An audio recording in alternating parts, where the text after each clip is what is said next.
Dawn breaks gently across the ancient canopy, golden light slipping between leaves like whispered secrets. A gossamer veil of mist clings to the forest floor, soft and silent. Shafts of sunlight pierce through the dense foliage, painting dappled patterns on a winding dirt road, the earth still damp, breathing the cool hush of morning.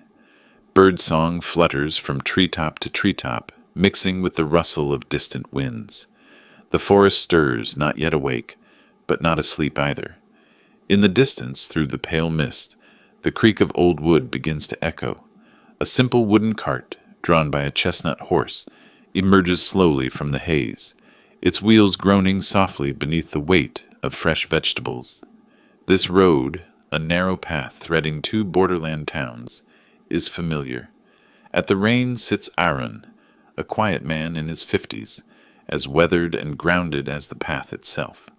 He has spent his life here, among seasons, soil, and trees. He does not rush. The rhythm of hooves, the wheels creak, the hush of the forest, together they form a morning ritual, an unspoken prayer to the wild. Aaron loves the forest, its stillness, its mysteries, and most of all, its elephants. Not just wild creatures to him, but dignified companions of the land, beings that seem to carry a quiet wisdom in their gaze. What Aaron doesn't know is that today the forest has a story to tell, a story spoken not with words, but with eyes, with action, with a profound connection between human and wild. He reaches forward, gently stroking his horse's neck, a small gesture of habit, as the road dips into thicker woodland. The path curves under a ceiling of green, sunlight flickers on the dirt. All is calm, as always, until the quiet is broken. At a familiar bend, something stirs. Aaron narrows his eyes. A figure stands ahead, not a vehicle, not a man. An elephant, a lone female, emerging from the morning light, her steps slow and deliberate, towering yet not menacing. There's something different about her. Behind Aaron, a few motorbikes have stopped. No horns, no shouting, just stillness. All eyes are fixed on her. Then she kneels. Right there in the middle of the forest path, under the golden morning sun, the elephant lowers herself onto her front legs. Her head bows, and her eyes, locked on Aaron, speak volumes. There is no fear in them, no aggression, only desperation. Aaron's heart tightens. In all his years, he has never seen anything like this. "Something's wrong," he whispers. He doesn't hesitate. This isn't a chance encounter. It's a plea for help. Aaron reaches for his phone and dials the nearest ranger post. His voice trembles. "There's an elephant, and I think she's asking for help."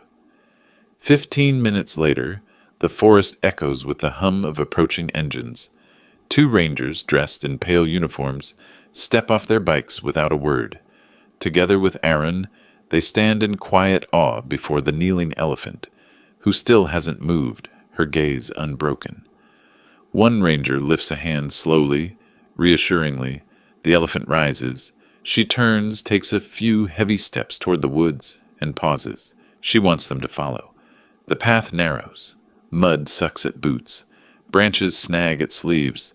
But the elephant moves steadily, the forest seemingly parting before her, like a guide honoring a silent pact. And then the trees give way. Before them lies a shallow clearing, bathed in pale light. At its center, a deep pit. Water glistens at the bottom, its banks steep and slick with mud. Inside, a calf, trapped.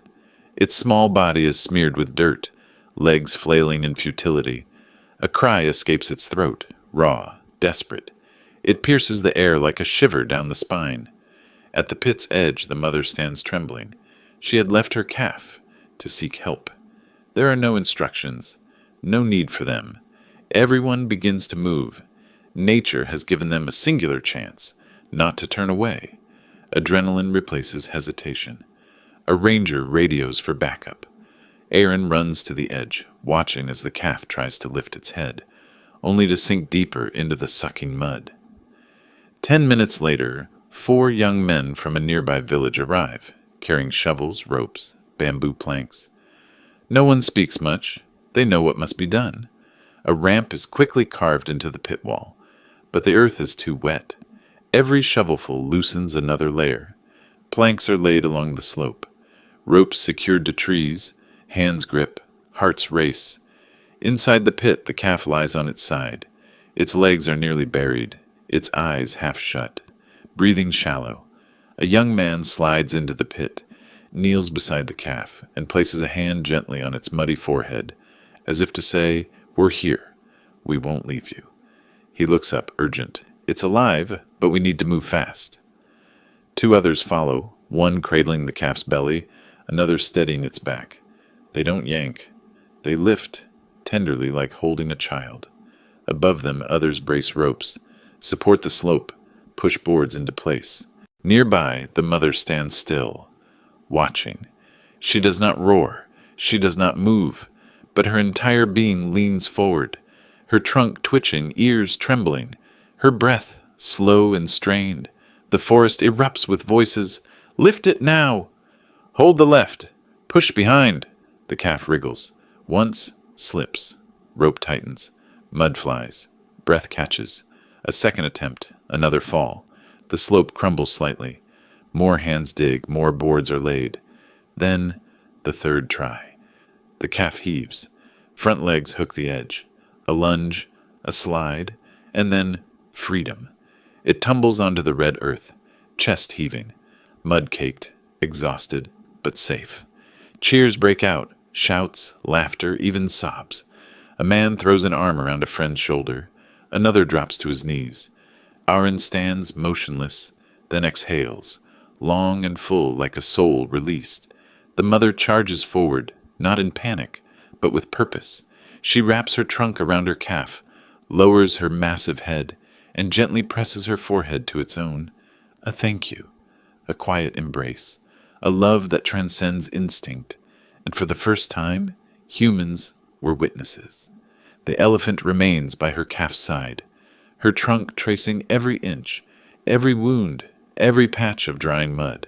The calf lies breathing steadily now, its eyes bright again, blinking slowly as if realizing it's safe, and mother is here. The people form a wide circle, silent.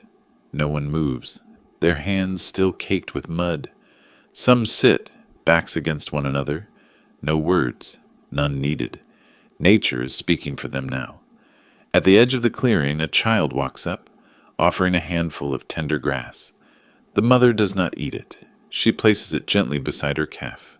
A gift, a gesture of trust. One ranger quietly raises a camera. Not for the news, but for memory. To remember that on this day, deep in the wild, a mother elephant chose to believe in humans. Before leaving, she turns once. A look, not of the wild, but of something deeply gentle, grateful. Then she and her calf turn away, disappearing slowly into the trees. No trumpet, no thunder of steps. Only the hush of leaves, parting like curtains, closing on a story that will echo long after the forest stills. Aaron remains standing. What happened today was not an event. It was a reminder that when humans learn to listen, nature will never close its heart. No words were exchanged that morning, only glances, gestures, trust. But in that silence, something reached the very depths of the human spirit. From an unspoken cry for help, nature opened its soul, and humanity listened. On that day, between instinct and compassion, the mother elephant was not alone, and those who were there understood. When we meet the wild with respect, nature answers with love,